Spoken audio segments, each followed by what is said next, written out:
Hi, this is Zak Mir with the Bulletin Board Heroes here at Vox Markets for Wednesday the 30th of June, last day of the quarter, and it feels like it as well.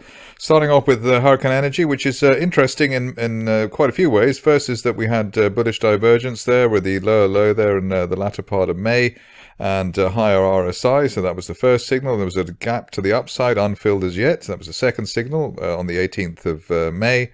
We held the gap and then progressed to a 2.1 pence peak, came back after that, which was rather painful, but the next buy signal was an end-of-day close above 1.5 pence, the resistance from early June, as well as the 50-day moving average also at that level. Two classic signals there, so we had that on the 22nd of June, and target then was a retest 2.1 pence. That was duly achieved. End of day close above 2.1. The target was then up to as high as 4.5 pence, i.e. retesting February resistance. And we're not too far off that. There's one more signal to go, though. We had a gap down at the beginning of April. The top of the gap there around 3.13 pence. So an end of day close above that seals the deal, or should seal the deal, on 4.5 pence. Plus gap close signals tend to be quite strong. Moving along to another stock which the bears, I think, got totally wrong, Wildcat Petroleum. Nice gap here off the floor of the rising trend channel from January, the floor of the channel there at 2.3 pence. While we're above that, we're looking for the dizzy heights as high as 5 pence at the top of the 2021 trend channel. That can be seen as soon as the end of next month, especially while there's no end of day close back below the floor of the gap at 2.5 pence. But above 2.3, looking for as high as 5 pence over the next month, or maybe a bit longer.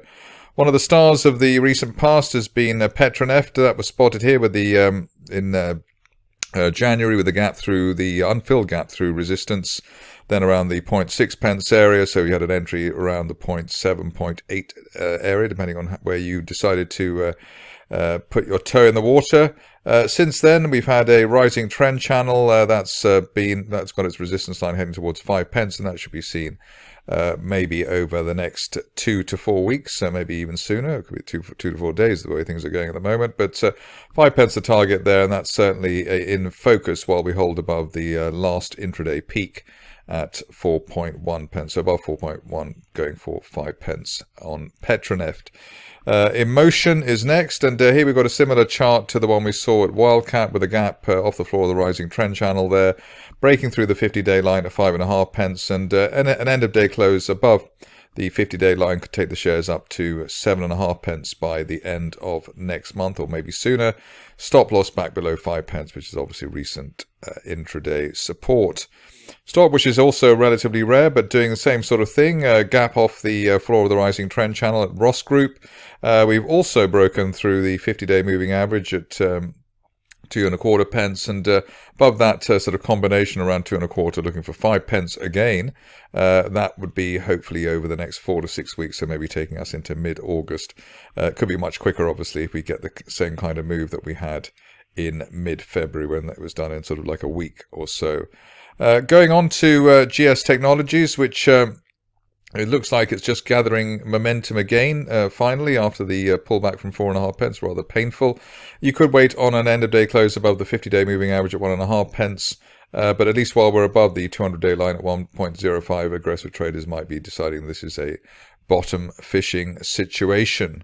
Going on to UK oil and gas, which seems to be revving up for a new move to the upside. Probably the safest thing here is to wait for a break above 0.25 pence, but aggressive traders will be looking at the initial resistance of this week at 0.23, and above that looking for the low 30s, which was resistance on the way down in April. On to i3 Energy, which has rather pleasingly hit its target, the target we had just a little while ago, I think, when the shares were just around the 10p mark. We had that gap to the upside above the 50-day line, and that was suggesting that the shares would hit the top of a rising trend channel from back in February up to 13 pence, or maybe 14 pence. We've sort of overshot what we've actually hit the line absolutely there. Next level up for the stock, all things being equal and all things going as they should, would be for a journey towards that line of resistance from back in December, currently promising us a target as high as 17 pence, and that could be seen by the end of next month. Upside certainly valid while we hold above, I suppose, the old resistance there around 11 pence. So above 11, looking for 17 on i3 Energy at the moment. Investor sort of webinar for Brandshield today, and so the shares looks like they're sort of finally starting to recover now. Floated at 20 pence, so we had a sort of overshoot below the 18.5 pence initial lows there, but we've gapped higher today, so it looks like a bit of an exhaustion at the lower end of this falling wedge. Initial target here up to 19 pence, but if we break that wedge, then it'll be up to 24 pence after the shares have gone rather oversold over the near term. Just finishing off with one final stock here, Rambler. Here we've had another bear trap, in this case below 30 pence. Actually, probably more strictly speaking, below 29 pence, but at least while we're above the latest low there for the shares, around 27.75, looking for a fresh move up towards the area of the 50-day moving average and post-May resistance at 40 pence as soon as the end of next month. So above 28, looking for 40 on Rambler. That's it from me today. More updates tomorrow.